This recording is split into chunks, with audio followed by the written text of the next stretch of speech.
Um sistema jurídico é feito em cima de um conjunto de posições de sentenças e tudo que forma uma jurisprudência a partir do Supremo Tribunal Federal.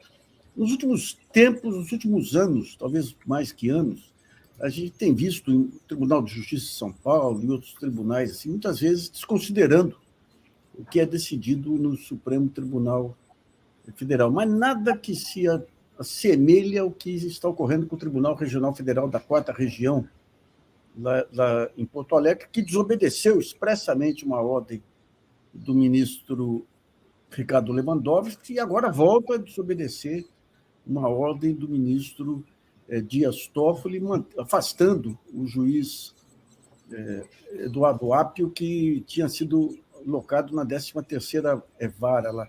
O nosso entrevistado é nosso amigo, o jurista Pedro Serrano, que é advogado do Eduardo Apio. Pedro, obrigado por ter aceitado o nosso convite. Você já viu coisa igual na sua carreira aí, Pedro? Eu acho que é um enfrentamento muito imediato, né? Veja que o ministro Toffoli, por exemplo, adotou aquela decisão de invalidar, parcialmente, pelo menos, a leniência do Odebrecht, alegando ou determinando, o que já o ministro Lewandowski já vinha fazendo, quer dizer, de determinar que são inválidas as provas lá trazidas pelo Odebrecht, ou trazidas na delação do Odebrecht, aquele MyWebDay, etc., aqueles sistemas de prova, por causa de um problema grave que houve na cadeia de custódia e por uma série de outras questões. E também o ministro Toffoli se utilizou, inclusive, das gravações lá da spoofing, lá do hackeamento que houve, que originou a spoofing, para mostrar que houve fraude ali, etc. E tal, né?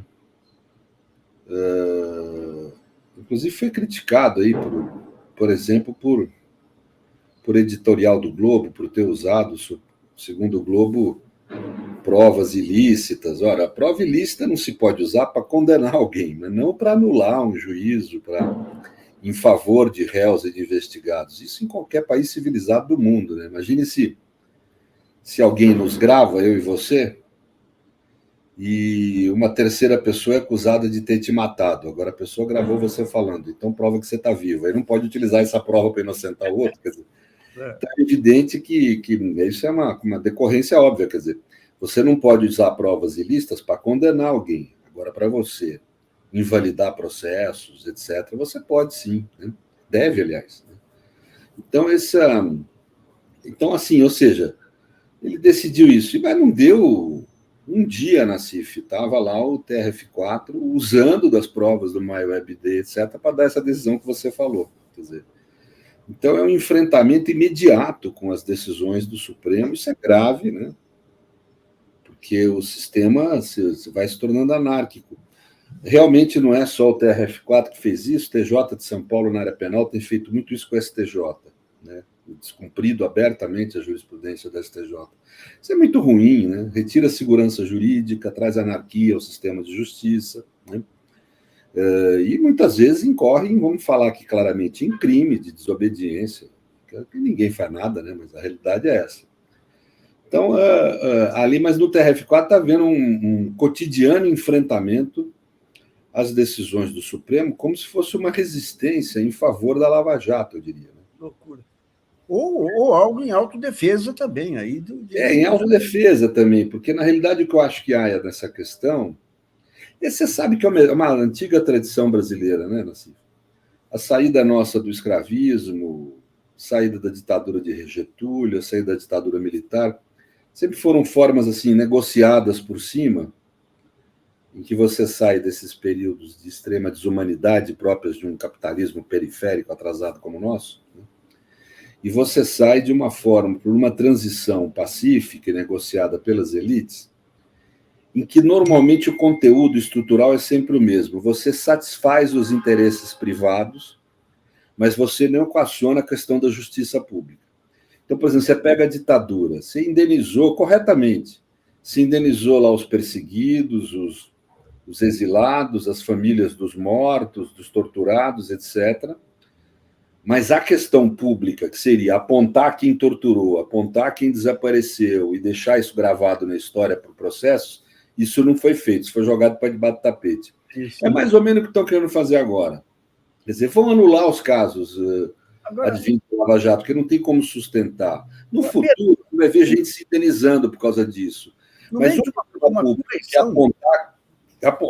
que apontar quem foram os responsáveis, quem cometeu os abusos e crimes, isso não vai ser. Eles estão querendo jogar para debaixo do tapete. Essa é a estratégia do TRF4. Mas no meio de uma correição, fazer um negócio desse não é uma imprudência, mais do que um enfrentamento, uma imprudência desse pessoal? Eu não sei o que acontece, né? Por exemplo, eu concordo com você, e a correção parece ser séria, né? Agora, o problema também é que você viu a correção que falou quanto ao Apio, né, sem a defesa dele, né, quase que pré-julgou o Apio sem nenhum tipo de defesa. Veja, nós juntamos no processo, não sou eu quem faz a defesa dele no processo administrativo, é o Vander Lixo, um grande advogado, mas eu ajudei a produzir, a ir atrás de um parecer técnico que mostra que não foi ele que fez a ligação. O corregedor nem quis saber disso. Mais do que isso, mostra a inconsistência do laudo que diz que foi ele. Tem um problema muito semelhante ao problema da custódia de provas, porque o celular que gravou a conversa supostamente imputada a ele não foi periciado. A conversa é editada, foi objeto da perícia, quer dizer, é uma perícia fajuta, vamos ser aqui bem claro. Então, ou seja, mas de qualquer forma, já pré-julgou ele sem nenhum direito de defesa. E convenhamos, mesmo que fosse verdadeiro, jamais justificaria afastá-lo da carreira, né? Num país como o nosso. Então, não sei, cara, quer dizer, então, não sei, assim, eu estou achando que tem uma parte do sistema de justiça que claramente quer jogar para debaixo do tapete os crimes cometidos pela Lava Jato. Queria colocar isso. E isso é da nossa tradição. A gente equaciona os problemas privados, então você vai ver, os processos vão ser anulados, não sei o quê, não sei o quê. Mas o problema público, que é onde o Apio mexeu, porque mandou abrir investigações, quer se jogar para debaixo do tapete. Agora, Pedro, o Apio, um dos pontos que aparece aí é a destruição dos HDs aí do sistema Drautos. Isso aí não é destruição de provas? É claro, é gravíssimo. Né? E outra coisa, tem aí problema de desvio de dinheiro de conta que estão falando na mídia, precisa, né, e que o Apio trouxe ao processo. Você precisa ver, tem uma série de ilícitos aí, né, graves. Né? O Tacla Duran, ele aponta condutas graves também, ele imputa corrupção, extorsão. Precisa ser apurado isso. Até agora não apuraram o que o sujeito traz. Ele traz lá documentos e depoimento, ele é um cidadão depondo. Quer dizer, que não deixam nem apurar. É o que houve na ditadura. Deram uma anistia, não deixaram nem apurar, para não apontar quem foram os responsáveis. Quer dizer. Então eu acho que é a mesma estratégia. Sabe? Depois daquela decisão do Ricardo Lewandowski, aí, garantindo a vinda do Tacla Duran, o que ocorreu no meio aí que foi interrompido? Sim, está barrado no Ministério da Justiça, precisa ver lá o que está acontecendo. Precisaria se estabelecer a colaboração, né? Aliás, eu acho que deveria aproveitar uma colaboração já instaurada que existe lá, mas parece que estabelecer uma nova, isso demora. Seria esclarecer isso aí, viu? Eu acho que tem que ver com o ministro da Justiça o que está vendo, né? Agora, essa questão que você falou dos acordos de leniência, eu vi uma declaração da AGU dizendo que uma vara criminal ou o Ministério Público não pode fazer acordo de leniência que se estende a outros poderes. Como é que ficam esses acordos de leniência? São todos inválidos, né? Porque, veja, primeiro, são várias questões. Uma parte da indenização paga pela leniência, ou seja, que seriam multas por conta de condutas ilícitas, os processos foram arquivados, não houve ilicitude na conduta. Então, o dinheiro está sendo pago sem motivo, quer dizer, quebrou empresas por conta disso. Isso é um exemplo. Tem vários tipos de exemplo de que são mecanismos abusivos mesmo.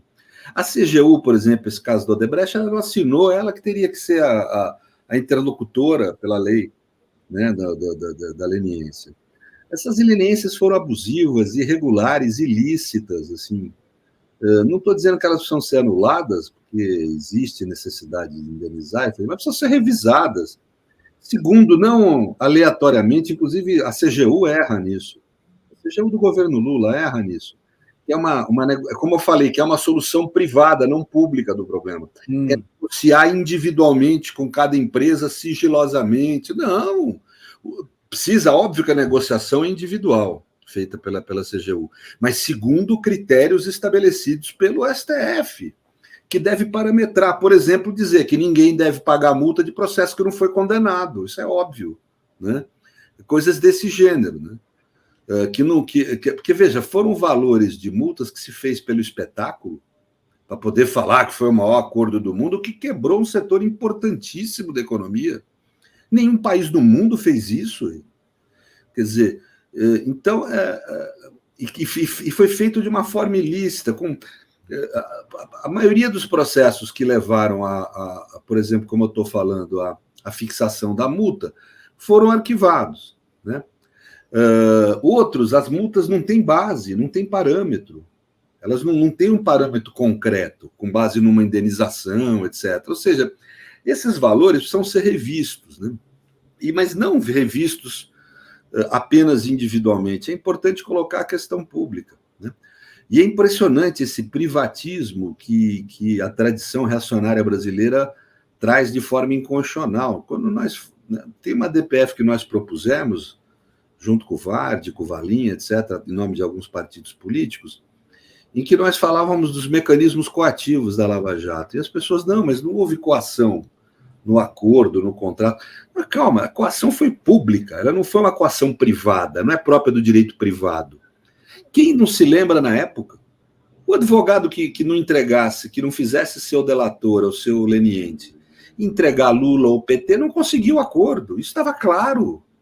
Isso foi um mecanismo político de intervenção na jurisdição, a ONU reconheceu isso. Então não se trata de um problema de coação privada que há nos contratos privados. É um processo, é uma ação política, uma medida política coativa que houve na época, em geral em relação à sociedade, e que torna nulo, evidentemente, tudo feito sobre a égide dessa coação.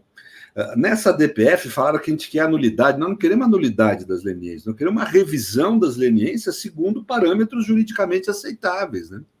Então, isso me parece evidente. E é óbvio que a função social aí é muito evidente, é salvar as empresas, né? Salvar o capital nacional de infraestrutura, né? Isso é evidente, né? É uma necessidade de fazer, né? Essa visão anti-empresa, que é fantástica. Eu lembro lá atrás, quando começou a se discutir acordos de recuperação judicial, ou antes mesmo, no caso do mapping, que a imprensa queria ver o negócio destruído. Eles não conseguem entender a empresa como um bem nacional. E quem faz a corrupção é o empresário, é o controlador, é o executivo, não a empresa, né? Mas uma É evidente. A empresa é uma pessoa jurídica, né, Nassif? Ou seja, é um ente abstrato, ela é um ser de pensamento, ela não existe no mundo material. Empresa não corrompe ninguém, né? Quem corrompe é seu dono, é seu agente. Agora, existem realmente empresas que são criadas só para lavar dinheiro, mas não é o caso das empresas de engenharia, não das maiores empresas de engenharia do mundo, né? Nós ficamos sempre falando aqui de competir em termos de tecnologia, né? Aí, na fantasia das pessoas, imagina o Brasil competindo pela tecnologia 6G do celular. Óbvio que não vamos fazer isso, não vamos competir com Estados Unidos e China, né? Mas a tecnologia de engenharia, nós estávamos na ponta da competição. E perdemos isso. Isso é uma perda de patrimônio simbólico e material imenso para o país, é uma imensa riqueza. E vem esse tipo de bobageira que a empresa praticava corrupção. A empresa não pratica corrupção, presidente. Quem pratica é seu executivo, puro executivo. A empresa tem que salvar. Isso fez a França, eu acompanhei no caso da Áustria, sou advogado da Áustria. Isso fez a Siemens, a Alemanha, no caso da Siemens. Isso fez os Estados Unidos, no caso das suas empresas de petróleo, por exemplo, e outras. Petróleo não pode nem investigar nos Estados Unidos. Hein? Petróleo não pode nem investigar. A participação americana na África, você acha que se dá por conta do quê? Um país com um governo corrupto como a Guiné Equatorial tem uma cidade norte-americana lá, que é aquela área onde se produz petróleo, lá, que é guardada por Mariner. É óbvio que isso é custo de corrupção, hein? Mas o governo americano nem mexe nisso. O que explica, por exemplo, a Lava Jato ter ido levar provas contra a Petrobras, que era vítima, e ter poupado a Trafigura, que é uma empresa envolvida até o pescoço com corrupção em Angola e outros lugares aí. O que explica isso aí, Pedro? Não, acho que é mesmo. Nós vamos ter que esclarecer isso, né? Eu acho que tem um mix de intervenção real de interesse norte-americano, e não só norte-americano, isso tem estudos feitos pelo pessoal do FRJ são interessantíssimos. Você tinha que trazer um deles para falar aqui qualquer dia, viu, Nassim? Eles fizeram estudos muito rigorosos no plano econômico e técnico, onde eles mostram muitas coisas, né? Por exemplo, como que houve a substituição na América Latina, a partir do governo Lula, do capital norte-americano e espanhol na área de infraestrutura pelo brasileiro, e como isso é destruído pela Lava Jato. Tá. Ou seja, eles vão mostrando como que isso atendeu interesses concretos, assim, sabe? E no caso de petróleo e gás, então, pelo amor de Deus, né? O interesse é imediato. Não, as reservas do Petrosal aí, Então, me parece que sim, que há essa. Eu não posso afirmar que há uma participação articulada norte-americana no sentido econômico de disputa, mas há fortes indícios disso, que houve uma colaboração indevida entre outros países e o Brasil. Essa decisão do Toffoli reconhece. Você sabe que eu atuei no assunto há 10 anos atrás, já apontei 10 anos atrás, né? Você lembra disso? Consegui uma certidão do Ministério da Justiça nesse sentido, inclusive, né? Através de uma adesão do STJ, né? Então, desde lá, a gente sabe que havia ilegalidades, mas essas ilegalidades parece que chegaram ao ponto de uma ofensa incrível à nossa soberania, né? Parece não, chegaram a esse ponto, né? Pedro, se for analisar, não foi um erro jurídico. Isso foi uma conspiração que, para pegar, não é uma porcaria de um juiz lá de primeira instância e um procurador lá que leva a um impeachment. Isso aí você teve uma conspiração aí que passa pelo TRF4, passa pelo STJ, passa pelo STF. Então, mas isso eu dei um parecer, que inclusive eu vou tomar a liberdade de fazer uma propaganda. Eu estou publicando agora um livro de pareceres meus. Né? Um pouco história de vida ali, de pareceres dados durante uma vida no direito. Né? E um deles é um parecer que... São 2 pareceres. Um que eu dei para a Comissão Nacional de Direitos Humanos do governo federal, outro que eu dei para a defesa do Lula, que se utilizou dele na ONU, né? Naquele caso do Lula da ONU. Onde eu demonstro claramente que não foi um produto do Moro, não foi uma disfunção do sistema, que disfunção ocorre. Injustiças ocasionais, qualquer sistema de justiça nas democracias do mundo tem. O que ocorreu foi uma patologia. Ou seja, foram medidas de exceção produzidas pelo sistema de justiça, não só pelo Moro, né? Ou seja, foram estruturais, é uma patologia no sistema mesmo. Que, aliás, é uma patologia que não ocorreu só no Brasil. Ela no âmbito do executivo do legislativo europeu, houve também, né? Questão de Guantánamo, da Patriotic Act, as leis antiterrorismo na Europa, uma série de... Não vou aqui discutir, mas tem 20 anos de trabalho de pesquisa acadêmica sobre isso, mas a realidade é essa. Aqui no Brasil, a Lava Jato foi a manifestação de uma patologia, ou seja, de uma estrutura politizada, extrema-direita, que tomou conta de uma parte significativa do sistema de justiça com apoio da mídia e gerou uma degradação intensa da democracia brasileira. Quem fala não sou eu, é a ONU. E diz que as decisões da Lava Jato vulneraram os direitos do Lula, mas atingiram a democracia brasileira, está dito lá. Quer dizer, e é óbvio que atingiu. Nós não tivemos eleição livre em 2018. Um dos principais partidos não pôde escolher livremente o seu candidato a presidente, não pôde escolher Lula, né? Isso em razão de um processo reconhecidamente fraudulento que o impediu de ser candidato, ou seja, houve uma ação política e não jurídica no interior do sistema de justiça que visou atingir a democracia, a produção do que eu chamo medidas de exceção. Tem uma aparência de cumprimento da legalidade da Constituição, tem uma forma de processo penal, mas no seu conteúdo não tem nada de jurídico, é uma ação política tirânica de combate ao inimigo. Isso não é a primeira vez que ocorre na humanidade. Eu me lembro aqui dos processos de Moscou, por exemplo, né? Tinha juiz, tinha promotor, tinha recurso, tinha todas instâncias, mas todo mundo sabia o resultado. Os inimigos do Stalin eram todos eliminados. É mais ou menos o que houve na época. Então foi uma patologia, né? Agora eu vou te falar uma coisa que sempre me chamou a atenção. Nós chegamos até a pegar um professor da Universidade Federal de Minas Gerais para analisar com análise de probabilidade. Todos aqueles sorteios do Supremo Tribunal Federal, do Tribunal Superior Eleitoral, caíam com aquelas pessoas que você já sabia antecipadamente qual era a posição. Não, e olha que interessante. Você tem o Moro, que é de um determinado grupo de Curitiba. O relator do TRF4 era, inclusive, aparentado dele, padrinho, não sei o quê, né? o ministro do STF, STJ, era de Curitiba, do mesmo grupo. E o Fachin era de Curitiba, do mesmo grupo. Então, não, e todos de Curitiba, do mesmo núcleo. Primeiro, segundo, terceiro e STF. E o relator do STF. Quando depois que morreu o Theory, o Fachin assumiu. Né? E é isso. É a realidade, quer dizer. É tudo do mesmo clube ali, quer dizer. Então, realmente foi uma situação patológica.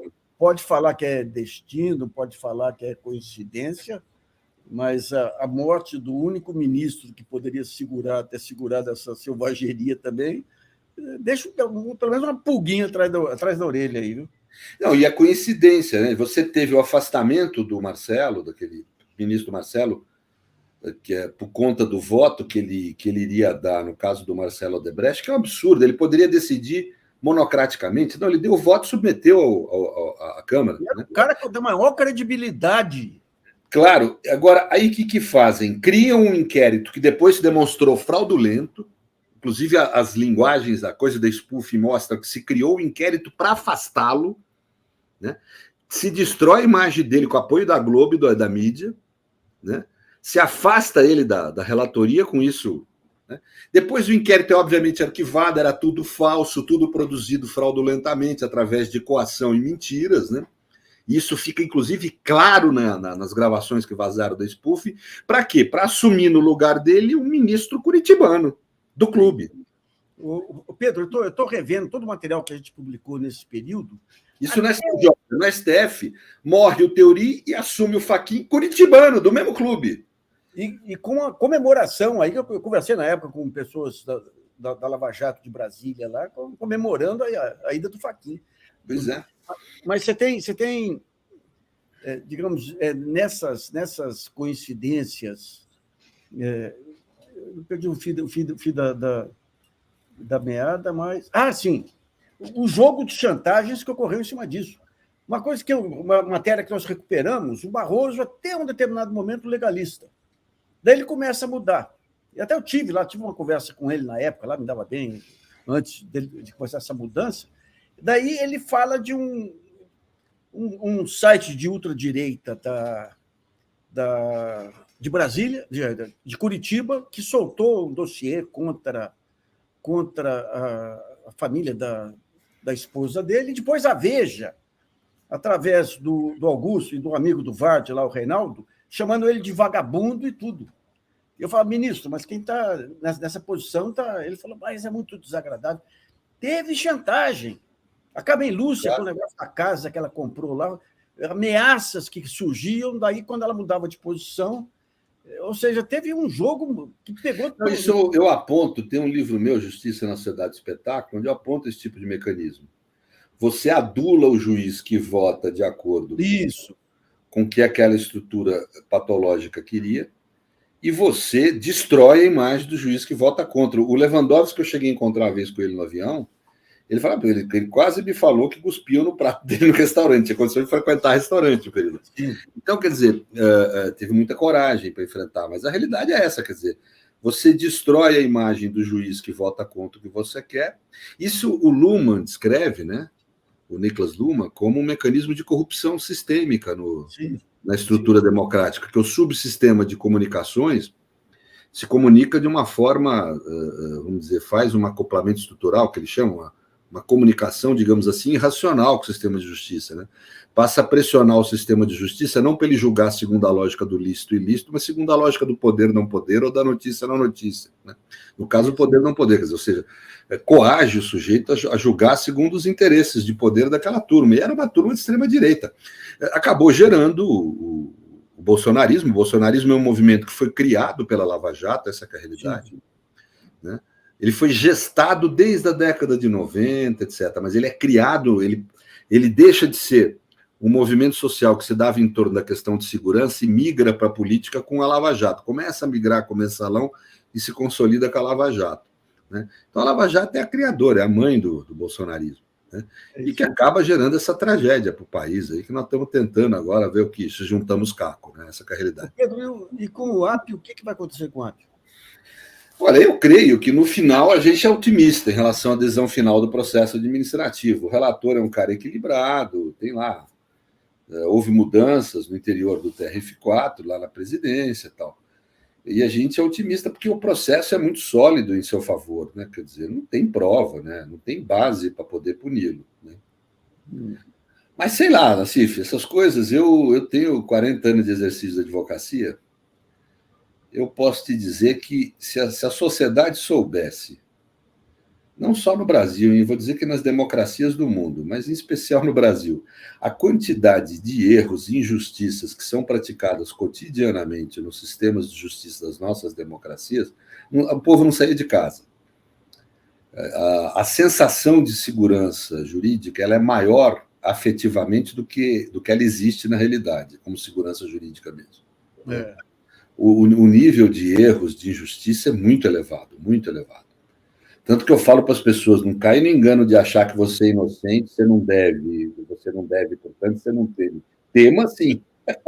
Se você cair em algum processo crime, aí tema sim, mesmo sendo inocente. Porque não só existem condenação de inocentes em grande quantidade, como também, às vezes, condenações desproporcionais. O sujeito comete um crime menor e é condenado a penas gravíssimas. Assim.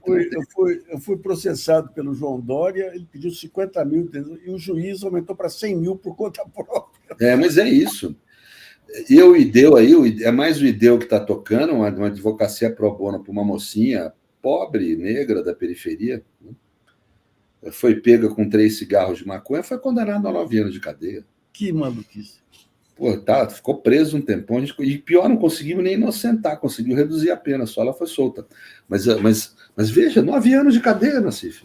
Que maluquice. Se fosse qualquer pessoa branca aqui dos Jardins, não tinha nem passado pela delegacia, dava vá, moleque, vai com teu pai, chamava o pai para poder resolver o problema. Quer dizer, então é um troço... o nosso sistema de justiça ele é arbitrário muitas vezes, tem muitas falhas, em especial em relação à pobreza, claro, mas não só em relação à pobreza. Então eu acho que essa é uma situação infelizmente existente. Agora, nesse caso da Lava Jato, não foi essa disfuncionalidade grave que houve, foi a patologia mesmo. Eu acho que nós tivemos lá em Curitiba uma organização criminosa de natureza extremista de direita que se assenhorou ali da estrutura, do comando da estrutura, e foi pressionando via mídia, via outros mecanismos, isso fica claro nas conversas da SPUF, uso da Receita Federal, uma série de expedientes, para pressionar ministros, etc., a decidir de acordo com eles. Alguns de coragem, o Lewandowski, o Gilmar, enfrentaram, a maioria cedeu ali, né? A maioria cedeu, né? E esse negócio da lisonja que você fala aí, fulano é grande frasista, fulano é poeta, fulano... Isso aí é uma arma tão poderosa quanto a das ameaças.